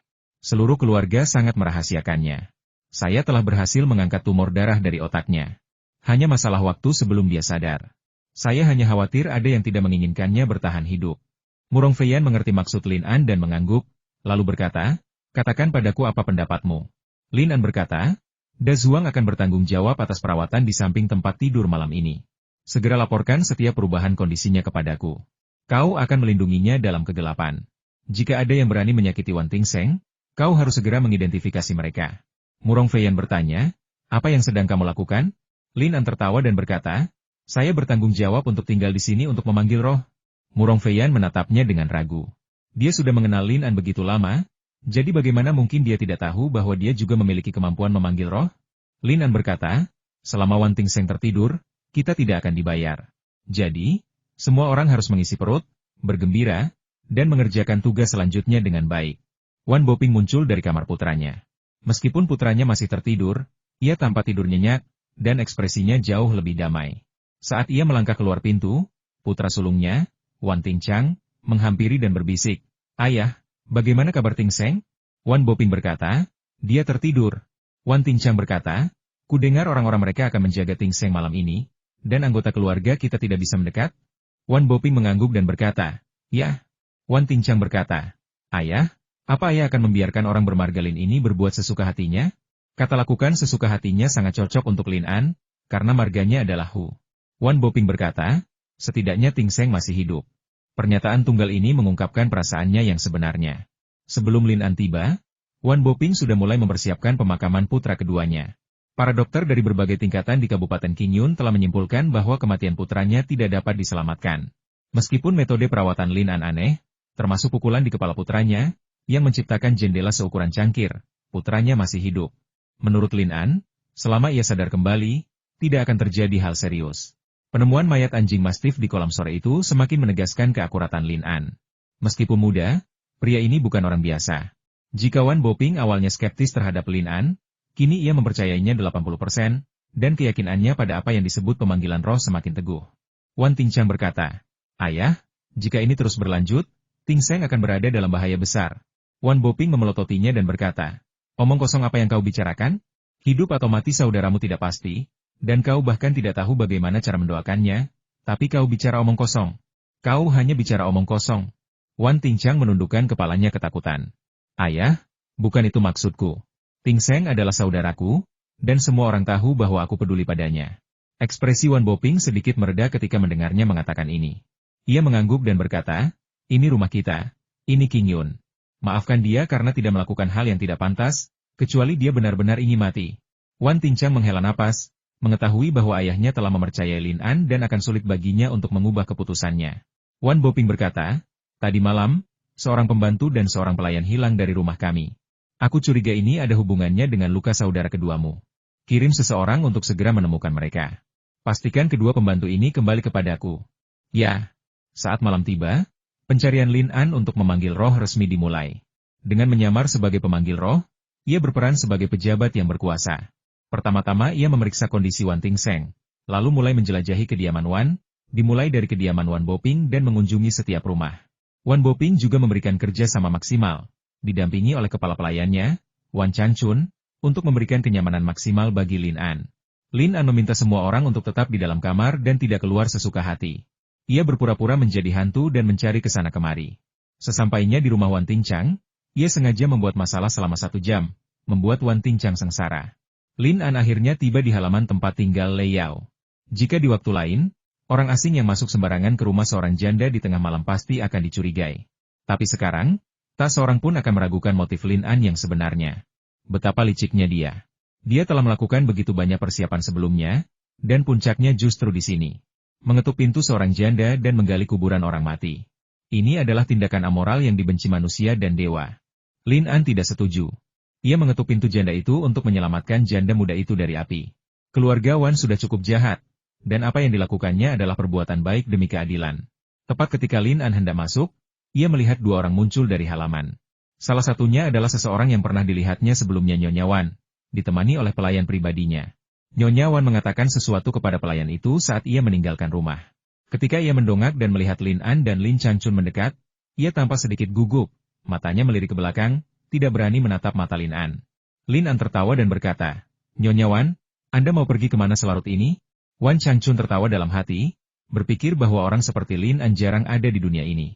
Ia pernah melihat orang yang menjadi tuan rumah sebelumnya, tetapi ia belum pernah melihat tamu yang begitu menguasai rumah. Ini keluarga Wan, dan kau benar-benar ikut campur dalam urusan tuan rumah. Hingga saat ini, satu-satunya orang di keluarga Wan yang benar-benar mempercayai Lin An adalah Wan Yuanwei sendiri. Ketika Nyonya Wan mendengar putra keduanya pingsan 2 kali setelah kepalanya berlubang, Ia dan putra sulungnya, Wan Tingchang, sependapat bahwa Lin An adalah seorang penipu. Namun, Wan Boping adalah kepala keluarga, jadi ia memilih untuk mempercayai Lin An, dan semua orang terpaksa menurutinya. Nyonya Wan berkata dengan dingin, "Ini keluarga Wan. Aku bebas pergi kemanapun aku mau. Apa aku harus menjelaskan ini kepada orang luar sepertimu?" Lin An menyeringai dan berkata, "Nyonya Wan, bukankah Tuan Wan sudah memberitahu Anda mengapa saya menginap di sini malam ini?" Nyonya Wan merenung sejenak dan tidak berkata apa-apa. Lin An berkata, "Tuan Wan meminta saya untuk memanggil arwah Tuan muda kedua. Nyonya Wan harus menyadari hal ini. Arwah itu sangat kuat, dan orang biasa tidak boleh mengganggunya.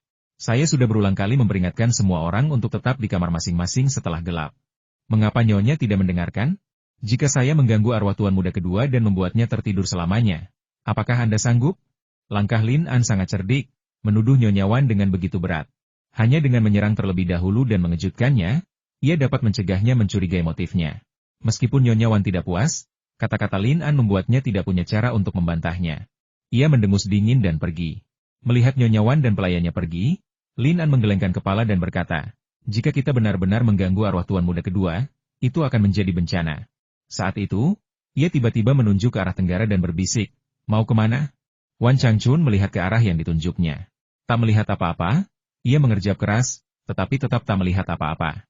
Lin An sudah berjalan cepat menuju halaman tempat tinggal Lei Yao. Wan Changchun segera mengikutinya dan mengingatkannya, "Tuan Hu, disinilah nona muda ketiga tinggal." Lin An berkata, "Lalu bagaimana? Mana yang lebih penting, nyawa Tuan muda kedua atau gosip?" "Ini," Lin An berkata, "tetaplah di luar. Jangan ada yang diizinkan masuk, karena bisa mengganggu arwah Tuan muda kedua. Kalau tidak, aku akan menuntutmu." Ini. Meskipun Wan Changchun merasa masalah ini sangat tidak pantas, dia tidak berani keberatan. Lin An diam-diam merasa bangga pada dirinya sendiri, mengingat kembali bagaimana ia menghabiskan sebagian besar hari sebelumnya bersembunyi di kolam keluarga Wan bagaikan pencuri, takut ketahuan. Ia tak pernah membayangkan hari ini ia akan berjalan-jalan keluar masuk rumah keluarga Wan seolah-olah ia hanya berjalan-jalan santai, dengan dalih memanggil arwah. Bahkan memasuki halaman rumah janda muda itu di tengah malam pun dilakukan dengan begitu terbuka dan bermartabat sehingga ia sendiri pun mulai mengagumi dirinya sendiri. Lin An memasuki halaman dan secara khusus menginstruksikan Wan Changchun untuk mengunci gerbang. Wan Changchun tidak tahu apa yang dipikirkannya. Meskipun ia merasa tidak pantas baginya untuk memasuki halaman nyonya muda ketiga sendirian di malam hari, lelaki tua itu telah menginstruksikannya untuk memfasilitasi pemanggilan Lin An kemanapun ia pergi. Lagi pula, ia tidak tahan menanggung rasa bersalah karena mengganggu roh. Wan Changchun diam-diam percaya bahwa metode Lin An untuk melubangi kepala tuan muda untuk menyembuhkan penyakitnya hanyalah hayalan belaka. Di usianya, ia belum pernah mendengar hal konyol seperti itu. Lelaki tua itu putus asa dan telah mencoba segala cara, jadi ia tertipu olehnya. Sebelum pergi, Lin An menginstruksikan Wan Changchun untuk memperhatikan apakah ada lampu merah, kuning, atau hijau yang terbang keluar dari halaman, dan segera memanggilnya jika ada. Lin An kini telah sepenuhnya melepaskan kreden astaga akademis ketat dokternya dan bertindak seperti seorang dukun. Sesampainya di halaman rumah Lei Yao, ia mendapati lampu di kamarnya menyala. Kertas jendela yang ia lubangi tadi malam masih terbuka. Lin An mengintip melalui lubang kecil itu dan melihat Lei Yao duduk di meja, menatap kosong ke arah cahaya lilin yang berkelap-kelip. Di depannya terdapat sebuah nampan berisi semangkuk obat dan pita sutra putih sepanjang 7 kaki di atasnya. Lei Yao menghela napas dan akhirnya mengambil keputusan. Ia mengambil mangkuk berisi obat dan gemetar saat mendekatkannya ke bibir. Lin An diam-diam berpikir ada yang tidak beres, tetapi tanpa berpikir panjang, ia pergi ke pintu dan mendorongnya dengan bahunya. Pintunya tidak terkunci dari dalam, jadi Lin An tidak membentur apapun dan menggunakan terlalu banyak tenaga, sehingga ia bergegas masuk ke dalam rumah, kehilangan keseimbangan, dan jatuh ke tanah. Lei Yao terkejut, dan mangkuk obat di tangannya jatuh ke tanah dengan bunyi berdentang. Sup obat mengeluarkan suara mendesis pelan ketika menyentuh tanah, dan asap mengepul, bahkan mengikis sepotong batu bata biru di tanah. Bisa dibayangkan jika obat ini tertelan, akan menyebabkan perforasi usus dan pembusukan lambung. Wajah Lei Yao memucat saat ia menatap pria yang tergeletak di tanah. Ia terkejut mendapati bahwa pria itu adalah pria yang ditemuinya di kolam tadi malam. Ia berbisik, "Kau." Lin An bangkit dari lantai dengan agak canggung. Awalnya ia ingin masuk dengan angkuh, tetapi ia tak menyangka akan bertemu dengannya dengan cara yang begitu kasar ini katanya sambil merapikan pakaiannya. Lei Yao bertanya, "Kenapa kamu kembali?" Merasa sedikit bersalah, dia berjalan ke pintu, membukanya sedikit, dan melihat keluar. Lin An tertawa dalam hati, tetapi ketika melihat sutra putih di atas meja dan racun di tanah, ia tak kuasa tertawa lagi. Seandainya ia selangkah lebih lambat, Bukankah janda muda nan cantik ini akan mati? Lin An duduk di meja dengan sikap berwibawa, mengambil pita putih dan bertanya, apa ini?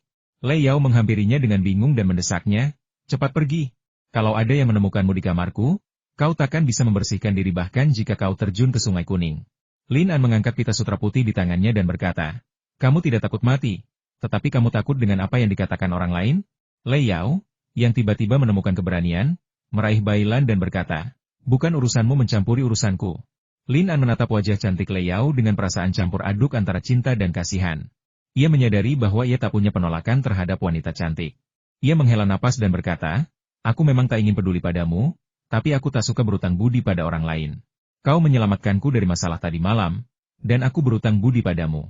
Jika aku tak membalas budimu, aku akan merasa bersalah seumur hidupku. Lin An menyentuh hatinya dan bertanya pada dirinya sendiri, jika Lei Yao, janda muda, tidak terlihat begitu menawan, mungkin ia tak punya hati nurani seperti itu. Lei Yao berkata dengan tenang, kau tidak berutang apapun padaku. Aku bahkan tidak mengenalmu sebelumnya. Jangan terlalu ambil hati dengan kejadian kemarin. Anggap saja kita tidak pernah bertemu. Lin An berkata, utang tetaplah utang. Bagaimana mungkin kita berpura-pura bahwa sesuatu yang sudah terjadi tidak pernah terjadi? Itu sama saja menipu diri sendiri. Lei Yao menatap mata Lin An yang cerah, dan tiba-tiba merasa gelisah di hatinya. Bulu matanya yang hitam panjang terkulai ketakutan. Lin An berkata tidak seorang pun berhak meremehkan kehidupan. Hidupku adalah milikku. Aku bisa memilih untuk hidup atau mati. Lei Yao terdiam sejenak, air mata menggenang di mata indahnya. Kini, inilah satu-satunya hak yang dimilikinya. Lin An menggelengkan kepalanya. Hidupmu bukan milikmu. Orang tuamu melahirkan dan membesarkanmu, bukan untuk membiarkanmu tumbuh dewasa dan meremehkan hidupmu. Sekalipun mereka tak ada lagi di sini, arwah mereka pasti mengawasimu dari langit. Bagaimana mungkin kau tega membuat mereka sedih? Lei Yao menangis terseduh-seduh mendengar ini. Ia menggelengkan kepala dan berkata, tak seorang pun di dunia ini peduli padaku. Tak ada gunanya aku hidup. Aku peduli. Geram Lin An. Lei Yao terkejut dengan kata-katanya, dan Lin An merasa agak malu dengan kata-katanya sendiri, seolah-olah kata-katanya kurang tepat. Ia buru-buru menambahkan, kau adalah dermawanku. Aku harus membalas setetes kebaikan dengan mata air.